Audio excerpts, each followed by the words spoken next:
গগনবিদারী স্লোগানে একাকার মহাকালের এক শনিবার, যখন মহান বিপ্লবীকে বহনকারী ফ্রিজার ঢুকল জাতীয় সংসদ ভবনের চত্বরে।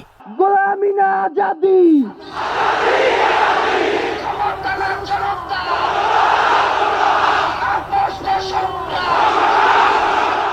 এই সংসদেই তো আসতে চেয়েছিলেন ওসমান, মধ্যবিত্ত ও সৎ, ধর্মপরায়ণ ও আধিপত্যবাদ বিরোধী বাংলার সিংহভাগ জনতার প্রতিনিধি হয়ে।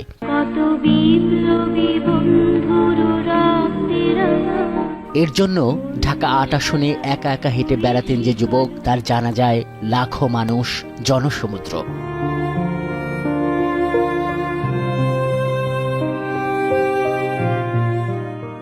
জুলাইয়ের চাকায় রক্ত ঢালা সে স্লোগান, জাতীয় পতাকা জড়ানো পাঞ্জাবি টুপিতে আতর আর লোবানের ঘ্রাণ, কান্নার রোল কিংবা নিরাপত্তার কড়াকড়ি। ওসমান হাদির জন্য এই জমায়েত মানিক মিয়া সড়ক ছাপিয়ে ফার্মগেট, খেজুর বাগান থেকে আসাদ গেট। সহজ সারল্য, আপসহীন নেতা, ভারতীয় আগ্রাসনের বলিষ্ঠ কণ্ঠস্বর, কত কারণে কত মানুষের হৃদয়ে পৌঁছেছে যে হাদি, তা বোঝা গেল এই কান্নায়। আমি আসলে আবেগ ধরে রাখতে পারি না। আমি প্রত্যেক রাকাতে নামাজের জন্য দোয়া করি। আমার ভাষা নাই। এ আসলে ভারতীয় আধিপত্যবাদের বিরুদ্ধে কথা বলা ওর জীবন নাশের কাল হয়ে গেছে। তিনি বাংলাদেশের কণ্ঠস্বর, তিনি বাংলাদেশের আপামর জনসাধারণের কণ্ঠস্বর, স্বাধীনতা সার্বভৌমত্বের কণ্ঠস্বর। আমি 81 সালে এই জায়গায় আসছিলাম আর একবার, যখন শহীদ প্রেসিডেন্ট জিয়াউর রহমান মারা যায় আমার বাবার হাত ধরে, তখন আমি ছোট। আর আজকে আমি আসলাম যে আরেকজন সেই রকম জিয়ার মতো দেশপ্রেমিক, তার জানাজায় আমি আজকে অংশগ্রহণ করতে আসছি এখানে। আমি নিজের 200 ভোট না, 2000 বা 2 কোটি এবং 200 বছর বা 2000 বছর পর্যন্ত ভাই বেঁচে থাকবে এবং ভাই ভোট পেয়ে গেছে, ভাই জিতে গেছে। আল্লাহু আকবার।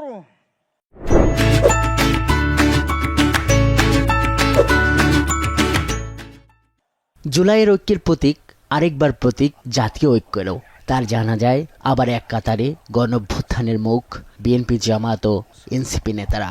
তারা বলছেন গণঅভ্যুত্থান পরবর্তী বাংলাদেশে নতুন দিনের রাজনীতির শিক্ষক হয়ে থাকবেন ওসমান।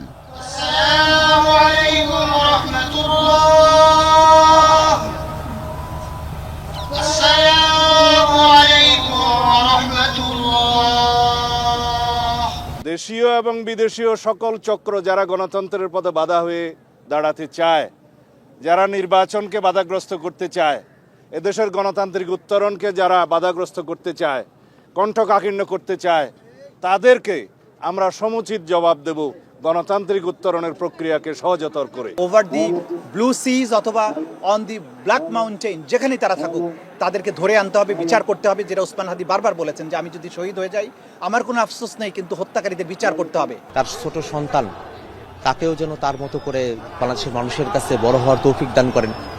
এবং যে সংগ্রাম তিনি করে গেছেন, শহীদ আবরার ফাহাদ, শহীদ আবু সাইদ, শহীদ হাদি ভাই, তারা যে নতুন বাংলাদেশের প্রত্যাশা করেছিলেন, সেই বাংলাদেশ যেন আমরা গঠন করতে পারি।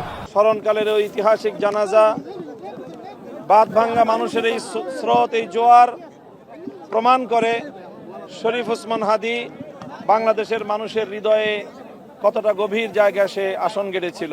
আমি দোয়া করি আল্লাহ তাআলা ওসমান হাদিকে শাহাদাতের সর্বোচ্চ মাকাম দান করুন, এবং সেই সাথে ওসমান হাদির যে প্রেরণা, তার যে আদর্শ, তার যে চেতনা, সেটা যেন এই দেশে, এদেশের বিভিন্ন প্রান্তে প্রান্তরে যেন যুগ যুগ ধরে, শতাব্দীর পর শতাব্দী ধরে যেন টিকে থাকে, বেঁচে থাকে।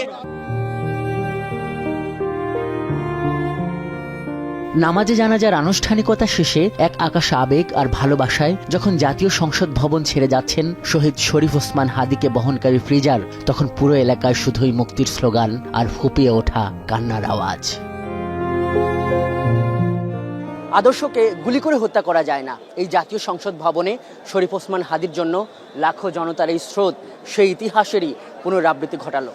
এখানে আসা মানুষেরা বলছেন যে এই শহীদের স্বপ্ন পূরণ হবেই এবং আধিপত্যের সকল বিষদাঁত উপরে ফেলে ঠিকই দাঁড়িয়ে যাবে সার্বভৌম বাংলাদেশ।